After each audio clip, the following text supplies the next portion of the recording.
तो आज हम लोग क्या पढ़ने वाले हैं, क्लास 10th का मैथ, जो कि कल आपको कुछ बेसिक बता दिया गया था।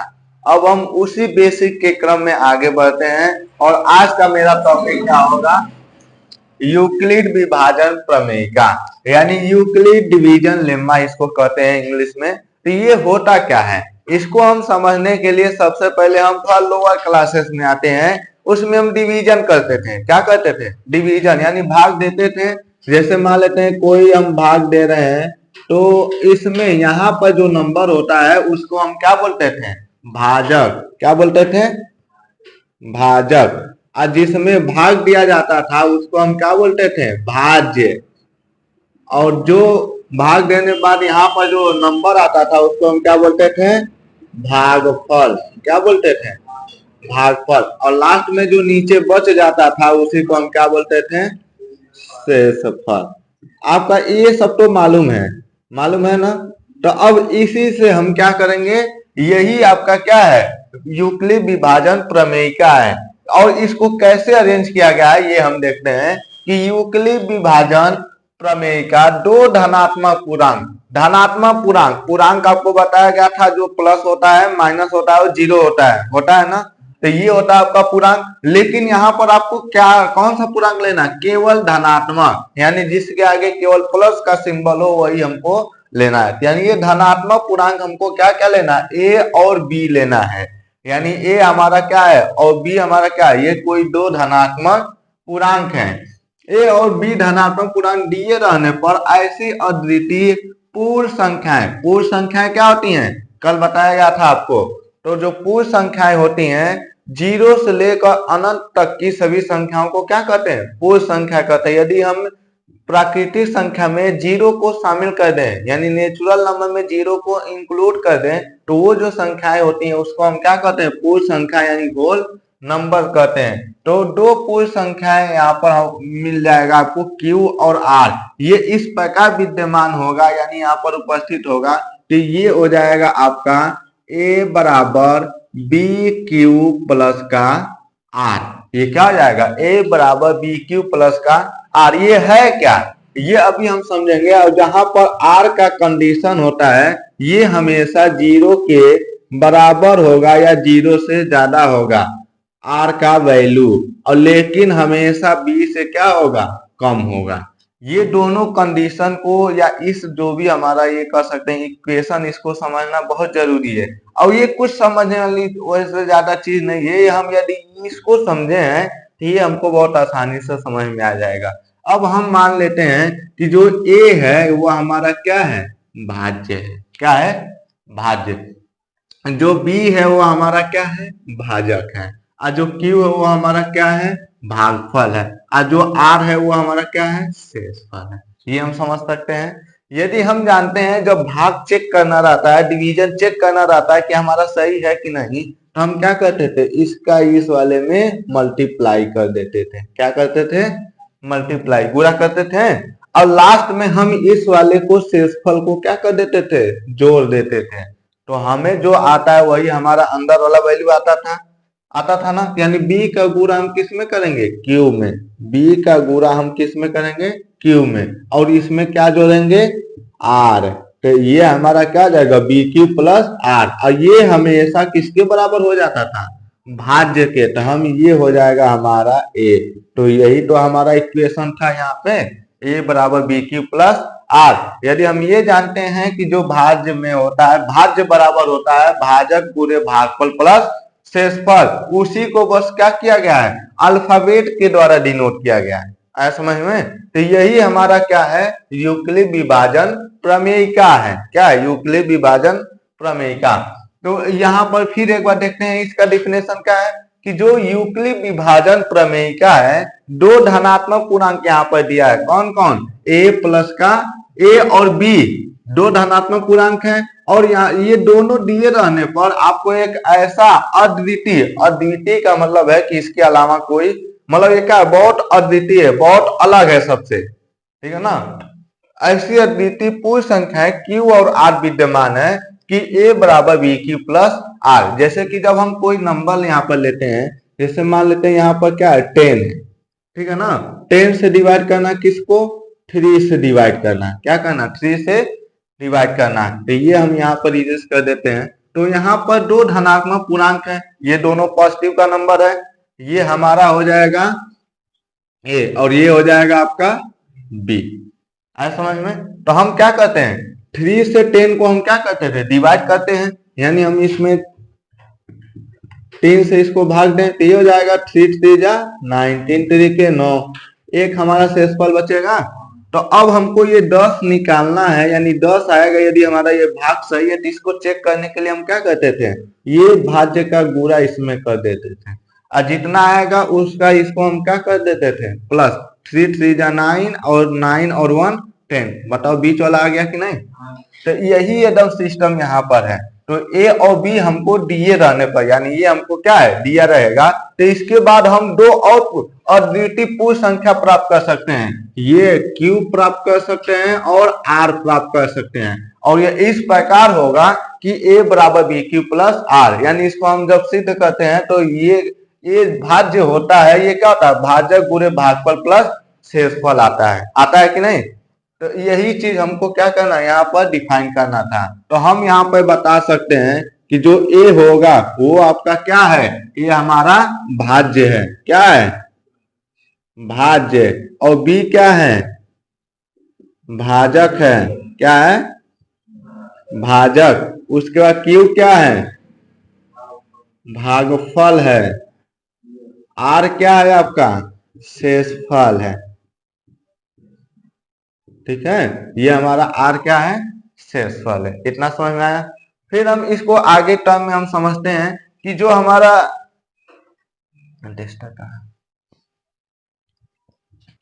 तो ये हम समझ गए।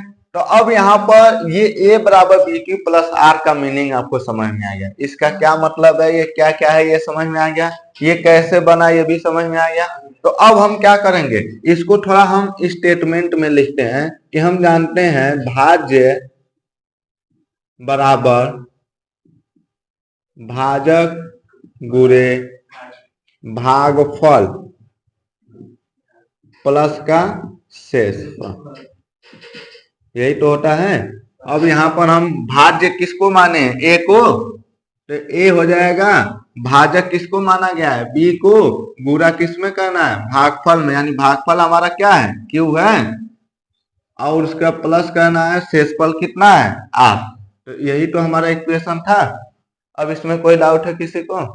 ठीक। तो अब हम इसको, ये आर वाला कंडीशन क्या है, यहाँ पर आर का कंडीशन दिया रहता है। तो आर का कंडीशन है, इसके मीनिंग को हम समझेंगे कि जो आर का वैल्यू होगा ये आपका क्या है, ग्रेटर देन का सिंबल है, और नीचे क्या है आपका, इक्वल का, यानी ये बड़ा का सिंबल ये क्या आ जाए आपका, इक्वल का, यानी बराबर का। तो आर का वैल्यू हमेशा बराबर होगा या बड़ा होगा किससे, जीरो के, या तो आर यानी कि आपका क्या है, शेषफल। देखते हैं ना, कभी कभी भाग देते हैं तो हमारा शेषफल क्या जाता है, जीरो आ जाता है। तो आर का वैल्यू या तो जीरो होगा या जीरो से ग्रेटर देन होगा, ठीक है ना, उससे कभी छोटा नहीं होगा, निगेटिव में कभी नंबर नहीं आता है, यानी ये समझिए हमेशा या तो जीरो आएगा या जीरो से बड़ा, लेकिन बी से कम आएगा, बी से कम, यानी बी हमारा क्या है, भाजक है, यानी जिससे भाग देते हैं वो उससे हमेशा क्या आएगा, कम आएगा।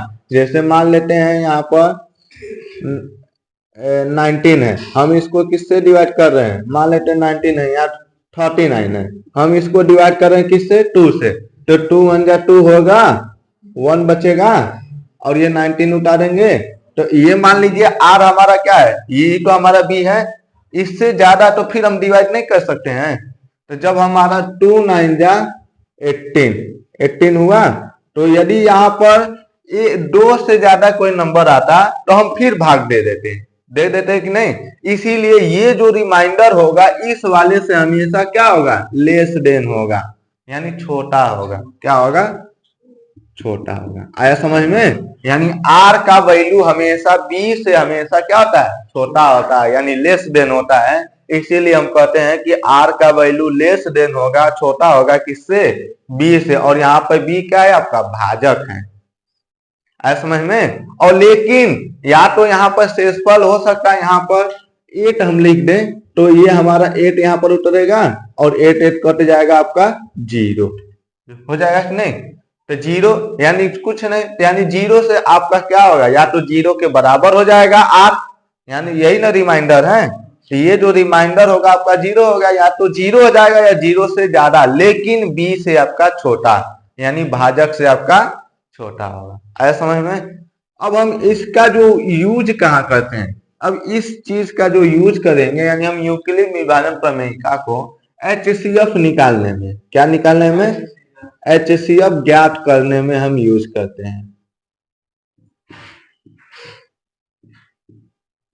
HCF ज्ञात करने में, ठीक है ना, इसका उपयोग कहाँ किया जाता है, HCF ज्ञात करने में। कैसे उपयोग किया जाता है इसको हम एग्जाम्पल से समझेंगे, ठीक है ना। उपयोग आया समझ में? अब हम नेक्स्ट, अब थोड़ा एक और थ्योरम है वो हम देख लेते हैं कि अंक गणित की आधारभूत प्रमेय, यानी जो अंक गणित हम पढ़ते हैं उसका आधारभूत प्रमेय हम पढ़ेंगे, यानी फंडामेंटल थ्योरम ऑफ अर्थमेटिक्स, यानी जो अर्थमेटिक्स है यानी अंक गणित है उसका आधारभूत थ्योरम क्या है, आधारभूत प्रमेय क्या है। तो हम इसको समझते हैं कि प्रत्येक भाज्य संख्या को अभाज्य संख्याओं की घातों के गुणनफल के रूप में लिखने की विधि अंक गणित के आधारभूत प्रमेय कहलाती है। ये क्या है, इसको हम जब एक एक वर्ड का मीनिंग समझेंगे तभी हमको ये प्रमेय समझ में आएगा। पहले का प्रत्येक मतलब सभी, सभी भाज्य संख्या, पहले तो आपको जानना होगा कि भाज्य संख्या होती क्या है, भाज्य और एक होता है आपका अभाज्य, ठीक है ना, यानी कि दो संख्याएं होती हैं आपका भाज्य संख्या और अभाज्य संख्या। भाज्य संख्या कोई भी ऐसी संख्या जो एक और खुद के अलावा किसी और संख्या से भी कट जाए उसे हम क्या कहते हैं, भाज्य संख्या। इसको इंग्लिश में बोलते हैं कंपोजिट नंबर,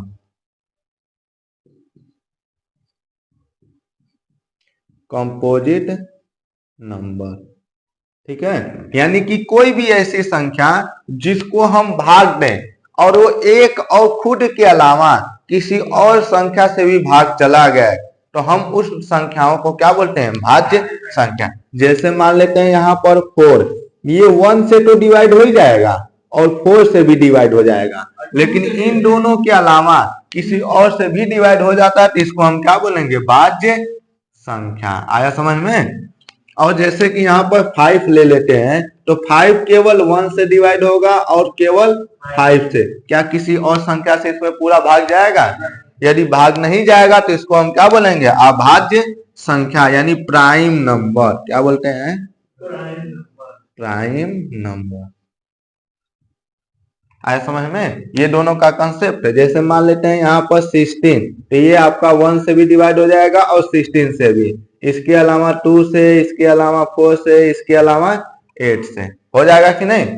यानी कि यदि कोई भी संख्या एक और खुद के अलावा किसी और से डिवाइड हो जाती है तो उसको हम क्या बोलते हैं, कंपोजिट नंबर, यानी भाज्य संख्या। और जो एक और खुद से डिवाइड होता है उसको हम क्या कहते हैं, भाज्य अभाज्य संख्या, ठीक है।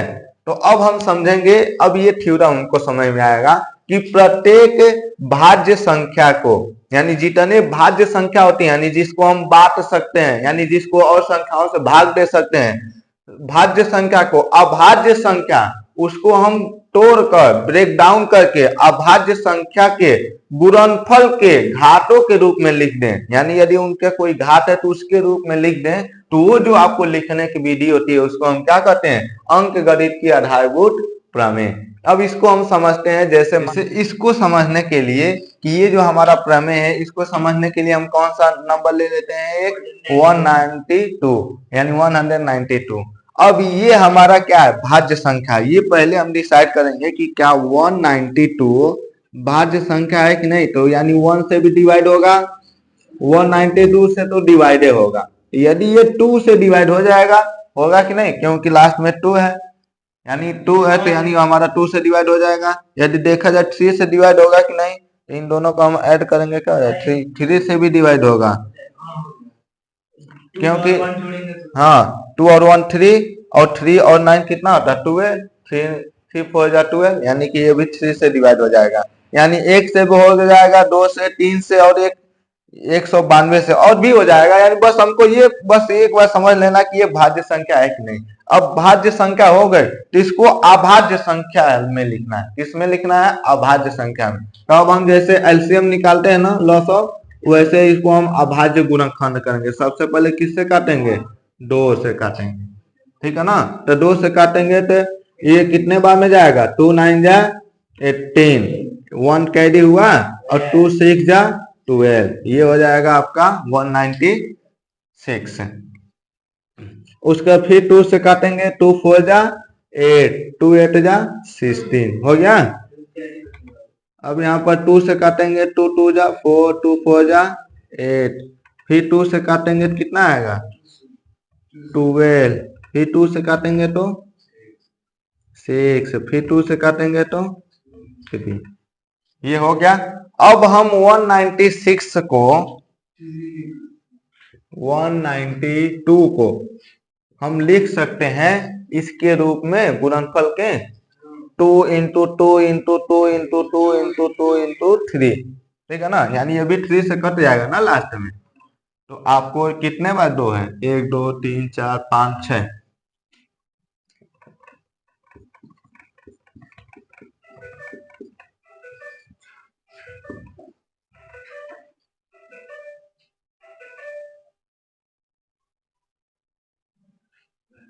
ठीक है। तो 192 को हम लिख सकते हैं इसके गुणनफल के रूप में, ये लिख दिए। अब ये जो हमारा देखा जाए तो 192 192 हमारा क्या था? भाज्य संख्या था। अब इसको हम ब्रेक डाउन करके तोड़कर हम क्या लिख दिए? भाज्य संख्या। 2 हमारा भाज्य है कि अभाज्य है? भाज्य नहीं, अभाज्य है। क्या है? अभाज्य। क्यों? क्योंकि 2 जो होता है केवल 1 से डिवाइड होगा और 2 से डिवाइड होगा, क्या किसी और से डिवाइड होगा? इसीलिए हम 2 को क्या कहते हैं? अभाज्य संख्या कहते हैं। 3 भी अभाज्य है। तो ये जो हमारा जितने भी नंबर आए हैं ये सब कैसे आए हैं? अभाज्य संख्याएं हैं। तो अब इसको हम गुणनखंड के रूप में तो लिखने गुणनफल के रूप में, लेकिन अब इसको पावर के रूप में लिखना, यानी घात के रूप में। तो हम देखेंगे कौन सा संख्या कितने बार आया है। तो 1 2 3 4 5 6, केवल 2 ऐसी संख्या है जो 6 टाइम आया है। कितने बार आया है? 6 टाइम। तो हम इसको लिख देंगे 2 के पावर 6 और उसके बाद लास्ट में क्या है आपका? 3 का एक ही बार आया है ना, तो एक ही बार लिख देंगे। यदि ये 2 बार 3 बार आया तो इसमें हम पावर लगा देते हैं। तो अब इसको समझो कि प्रत्येक भाज्य संख्या को, यानी प्रत्येक कोई भी भाज्य संख्या है उसको अभाज्य संख्याओं की, यह अभाज्य संख्याओं की घातों के गुणनफल के रूप में लिखने की विधि को हम क्या कहते हैं? अंकगणित की आधारभूत प्रमेय कहते हैं। आया समझ में? कोई डाउट है? तो ऐसे ही हम कोई भी अभाज्य संख्या है पहले उसको हम क्या करेंगे? गुणनखंड करेंगे, ठीक है ना। और उसका गुणनखंड करने बाद ये देखेंगे कौन सी संख्या कितने बार है, पहले ऐसे लिख लेंगे, उसको देखेंगे कौन सा संख्या कितने बार आया, उसको पावर लगा देंगे। और यही जो हमारा फॉर्म है ये वाला, इस नंबर को इसके रूप में लिखने की विधि को हम क्या कहते हैं? अंकगणित के आधारभूत प्रमेय कहते हैं। आया समझ में? अब हम नेक्स्ट टॉपिक पढ़ते हैं, एलसीएम और एचसीएफ ज्ञात करने की गुणनखंड विधि। क्या? एचसीएफ और एलसीएम ज्ञात करने की गुणनखंड विधि। यानी ये जो गुणनखंड आप किए हैं इसी विधि से हम क्या करेंगे? एचसीएम और एलसीएफ ज्ञात करेंगे। वैसे आप लोग बहुत सीखे होंगे, लेकिन अब शॉर्टकट में कैसे ज्ञात करते हैं उसको आपको ध्यान देना है कि एचसीएफ प्रत्येक उभयनिष्ठ गुणनखंड, प्रत्येक उभयनिष्ठ अभाज्य गुणनखंड की सबसे छोटी घात का गुणनफल। क्या है ये? कुछ समझ में आया? नहीं। तो पहले हम इसको एग्जांपल से समझते हैं। जैसे मान लेते हैं हमें कोई 2 नंबर का क्या निकालना है? एचसीएफ निकालना है। यानी एचसीएफ को ही हिंदी में हम क्या कहते हैं? मसौ कहते हैं। क्या कहते हैं? मसौ। और एलसीएम को क्या कहते हैं? लसौ कहते हैं, ठीक है ना। क्या कहते हैं? लसौ। तो जो लसौ और मसौ होता है उसको हम कैसे निकालेंगे? गुणनखंड विधि से निकालेंगे। तो जैसे मान लेते हैं आपका कोई 2 नंबर है, मान लेते हैं एक आपका है 16 और एक है आपका 24, यानी 24, ठीक है ना। दो संख्या है, इसका मौसम कितना होगा। तो अब हम क्या करेंगे, सबसे पहले गुणनखंड करेंगे। क्या करेंगे, गुणनखंड। तो हम जब गुणनखंड करेंगे 16 का गुणनखंड, तो ये क्या होगा, 16 का गुणनखंड यहाँ कर देते हैं, इसको इरेज करके, इसको इरेज करके यहाँ लिख देते हैं।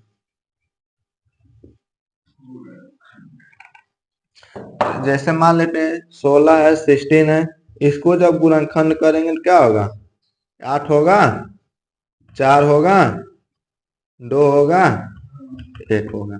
तो अब 16 को क्या लिख सकते हैं, 2 गुणे 2 गुणे 2 गुणे 2 हो जाएगा।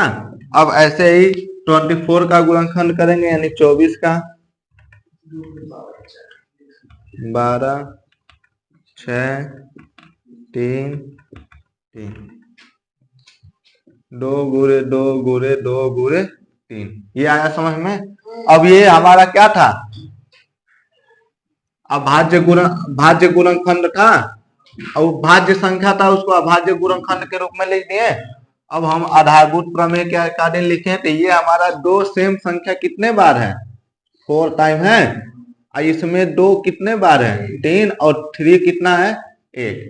आया समझ में। तो इसको हम इस रूप में लिख सकते हैं, और इसको इस रूप में लिख सकते हैं। हम कौन से, आधारभूत प्रमेय से, ठीक है ना, अंकगणित के आधारभूत प्रमेय से।